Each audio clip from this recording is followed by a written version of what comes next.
So in today's video, we're going to talk about maximum and minimum values, and we'll review increasing, decreasing, and concavity as well. This material is going to be super important when we talk about optimization, which is one of the main applications of what we're learning in calculus here. So let's go ahead and start with some review of stuff we've already talked about. So recall we saw earlier on um, some information on increasing and decreasing functions. So for instance, we saw that if the derivative is positive, remember the derivative is giving at a point is giving us the slope of the tangent line. So if this slope is positive, then we look at the tangent lines and we can see that the function must be increasing on that interval. And similarly, if the function is decreasing, or if the derivative is negative on an interval, then the function has to be decreasing on the interval. So we've seen this before, and we illustrated it with some pictures. You can go back and check that out. Let's go ahead and do an example here where we find the intervals where the function's increasing and the intervals where the function's decreasing. So we have this polynomial here, degree 3, x cubed minus 3x squared minus 9x plus 4. So we know that it's going to be increasing where the derivative is positive and decreasing where the derivative is negative. So our first step is to find the derivative, which is easy. This is just a polynomial. So the derivative is just 3x squared minus 6x minus 9. And the important point here that makes this a fairly easy problem to do is we can factor this derivative into 3 times x minus 3 times x plus 1. From this, we see the derivative is 0 when x is equal to 3 or when x is equal to negative 1. And the reason we care about this is if you think back to the intermediate value theorem, this is a nice continuous function. So for it to switch from positive to negative or negative to positive, it has to go through 0. So the derivative can only change sign when it goes through x equals 3 or x equals negative 1. So we're going to make a table to check this out. So we break the real number line up into the intervals from minus infinity to minus 1, minus 1 to 3, and 3 to infinity. So in general, when we want to do a table like this, we break this up into intervals where the edge points are either plus or minus infinity, and then either points where the derivative is 0 or points where the derivative is undefined. So then we look at the various terms here because we want to determine whether f is positive or negative on these intervals. So we take the derivative and we know that it's 3 times x minus 3 times x plus 1. So we break those up and then we put a column with f prime and then f is. So let's go ahead and figure these things out. So it can't change sign anywhere on this interval from minus infinity to minus 1. So we can pick any point we like here and plug it in and tell whether the function is positive or negative there. So for instance, if we take negative 2, we'd have 3 times negative 2 minus 3, so that's negative. Negative 2 plus 1 is negative, so we put negatives in those columns. We know that f prime is the product of those two columns, so a negative times a negative is a positive, so the derivative is positive, so that tells us the function's increasing. For the next interval from minus 1 to 3, we pick a number in that interval. So in this case, 0 would be a nice, easy one to pick. And we see 3 times 0 minus 3 is negative. 0 plus 1 is positive. A negative times a positive is negative. So that tells us the function's decreasing on this interval. And finally, for the last one, we could pick 4 in this interval. And so we get positive, positive, positive. So the function's increasing. So here's a picture of the function. So we see it's increasing from minus infinity until we get to minus 1. And then it's decreasing from minus 1 until 3. And then increasing from 3 until infinity. So one of the things we're interested in here are maximum and minimum values. So we're going to talk first about local maximums and local minimums. So we're going to have our function be defined on some interval. So here's some examples of types of intervals that we could be looking at. So we take any number in this interval I, and we say f of c is a local maximum if this is the biggest value for f near c. So if you take x values that are close to c, those f of x's should all be less than or equal to f of c. And we say it's a local minimum if the f of x values are all larger than or equal to f of c. And so one thing to note that's important is a function could have no local maximums or local minimums, or could have one local maximum, one local minimum, or it could have lots of them. So let's look at a picture of what we have going on here. So here's an example of some function y is equal to f of x. And let's pick out the local maximums and local minimums of this function. So notice for the purple dots here, notice if I look at any x values near the x value for that dot, so suppose I look at this one here and I go down here, so it's near 2, any values of x that are near that, all of the f of x values are lower than this purple dot. So that means it's a local maximum. And similarly for the red dots, those are local minimums because they're the lowest point for this little area overall. So notice that there can be multiple of them. This red dot is lower than this red dot, but all we're asking about is, are the function values close to this red dot larger than it? So those are our local maximums and local minimums for this graph. So what we want to do is we want to figure out how can we find those local maximums and local minimums. So we say a number c is a critical number of our function if it's a number that's in the domain, so it's important that it actually be in our domain, and then we want either the derivative to be 0 or the derivative to not exist at that value. So one thing to keep as kind of a warning here is we do have to check for values where f prime of c doesn't exist. It's very easy to forget to do this. You get used to just checking where f prime of c is 0, but make sure we don't forget to check those. Most of the time it's not going to be an issue, but every once in a while it will. So we'll see an example here in a minute where it is an issue. Okay, so let's go back to our example we just did with our table where f of x was x cubed minus 3x squared minus 9x plus 4. And remember, we saw that derivative factored into 3 times x minus 3 times x plus 1.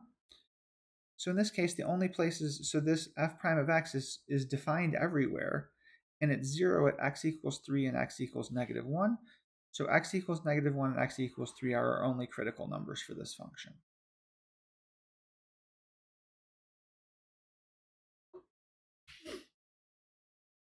Okay, so let's look at a little bit more complicated example now. So let's take f of t to be t to the 3/4 minus t to the 1/4. So our domain for this is t bigger than or equal to 0. So we're going to look for critical numbers that satisfy t is bigger than or equal to 0. So we have to find the derivative. So this is just a nice power rule, so it's not hard to find the derivative. What's a little complicated here is we need to get this in a form where we can check where is it 0 and where is it undefined. So we're going to do some algebra here. So we see the derivative is 3/4 and then times 1 over t to the 4th minus 1/2 times 1 over t to the 3/4. And now I want to get a common denominator here. So I multiply the first one on the top and bottom by t to the 1/2 and the second one on the top and bottom by 2. And so that gives me a 1/4 times 3 to the t halves minus 2 over t to the 3/4.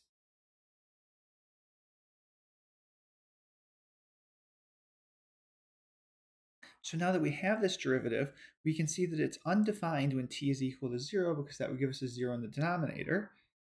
So that gives us that t equals 0 is a critical number. And it's going to be equal to 0 when the numerator is equal to 0. So that's when t to the 1/2 is equal to 2/3.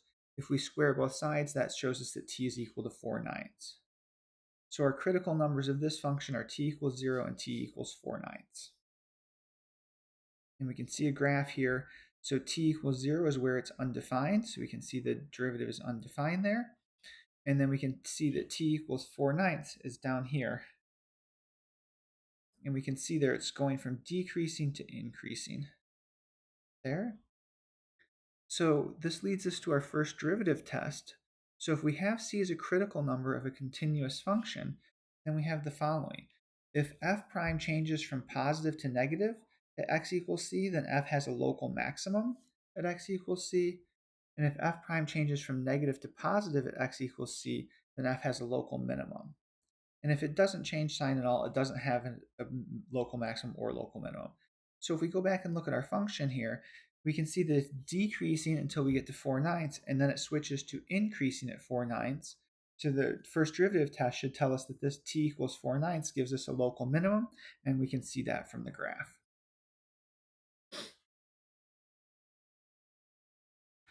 So let's go back to our first example one more time.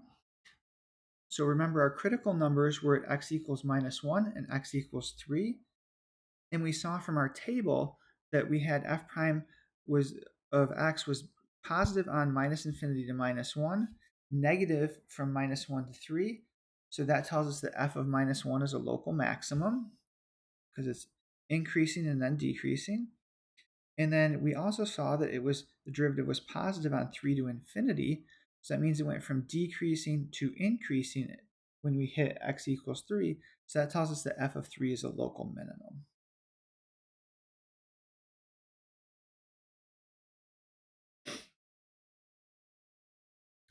Okay, let's quickly review the notion of concave up and concave down that we saw before. So we said a function was concave up on an interval if the graph of f lies above all of its tangent lines, and concave down if the graph lies below the tangent lines on an interval. So our concavity test, an easy way to check this, I think we talked about this before as well, is that if the second derivative is positive on an interval, then f is concave up on the interval. And if the second derivative is negative on an interval, it's concave down. So we had our little pictures to remember this with. If we have positive second derivative, we can think of this like a smiley face with stars in the eyes. And so we see the concave up there. And if it's negative, the person's crying and we get a sad face, so concave down.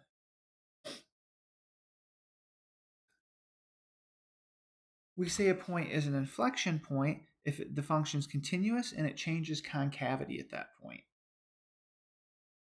So we see here this function y equals x cubed. It's concave down from -infinity to 0, and then it switches to concave up from 0 to infinity. So x equals 0 gives us an inflection point. So 0, 0 is our inflection point here.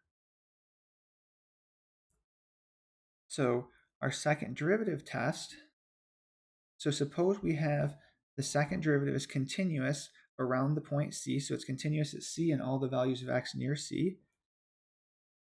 If we have f prime of C is equal to 0, so C is a critical number, and the second derivative is positive, then f has a local minimum at x equals C. And if f prime of C is equal to 0 and the second derivative is negative, then it has a local maximum at C. So again, we can look at our pictures again to remember this. So positive here, we get that concave up, and we see that the smiley face here gives us a local minimum. And if it's negative, we've got our crying face, and we have the concave down, and we see that we get a maximum there. So in addition to the idea of local maximums and local minimums, sometimes we're interested in an absolute maximum or absolute minimum. So if our function is defined on some domain D, and we let C be a number in the domain, we say f of C is the absolute maximum value if it's the biggest possible value for all the values on the domain, and it's the absolute minimum if it's the smallest value for all values on the domain.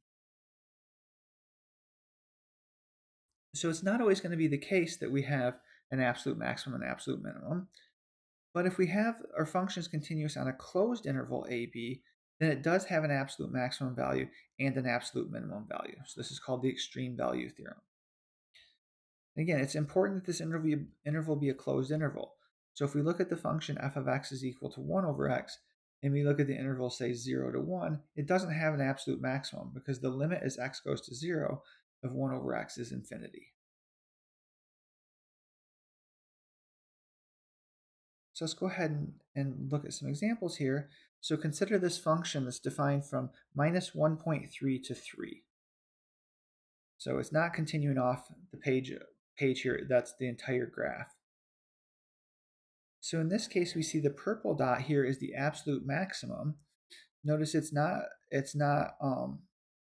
don't have to have it being the derivative being 0 there. It's actually an edge point here. So this is not a critical number, but it still is the absolute maximum of the function because it's at the edge point.